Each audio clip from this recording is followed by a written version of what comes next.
Olá, alunos do quarto ano, sejam bem-vindos a mais uma aula de ciências. Hoje vamos usar o livro Currículo em Ação, páginas 123 a 126. Sequência 1, atividade 1.1. Depois de brincar e conversar sobre presas e predadores, discutam sobre as seguintes questões. As plantas também são seres vivos? Sim ou não, crianças? O que vocês acham? Que as plantas, elas vivem? E do que as plantas se alimentam? Leiam junto com a sua professora o texto a respeito das plantas e retomem o que discutiram na questão anterior. Então, vocês vão ler o texto, as plantas e a fotossíntese. Eu só não vou ler aqui para o vídeo não ficar muito longo.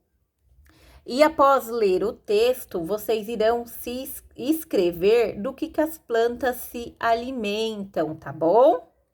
Porque no texto está dizendo.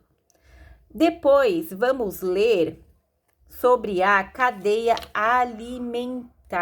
Vamos aprofundar o nosso conhecimento. Então, estamos vendo aqui a cadeia alimentar, produtores, consumidores, decompositores, bactérias e fungos, plantas.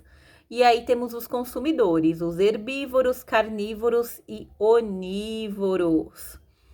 E vamos ler componentes do ecossistema. Então, aqui tá falando sobre todos os componentes do nosso ecossistema. Vou pedir que vocês façam a leitura depois no livro de vocês, também para o vídeo não ficar muito longo e vocês conseguirem entender o que é para ser feito. Após a leitura, vamos ver aqui a cadeia alimentar, com produtores, que é as árvores, depois os consumidores primários, que é o coelho, depois temos os consumidores secundários, a serpente, e depois temos os consumidores terciários, que é a águia.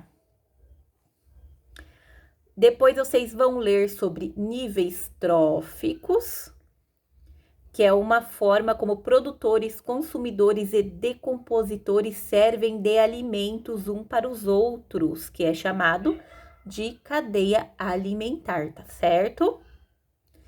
Após as leituras, nós vamos fazer uma cadeia alimentar simples. Então, vocês vão construir uma cadeia alimentar simples, tá bom?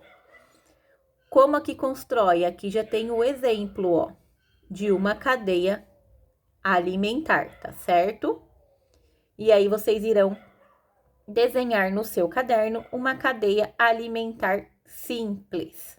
Então, a aula de ciências de hoje é ler os textos, fazer o desenho da cadeia alimentar simples e responder as duas perguntas aqui do início. As plantas também são seres vivos? E do que elas se alimentam, tá certo? Então, essa foi a nossa aula de ciências de hoje. Um grande beijo, espero vocês na nossa próxima aula.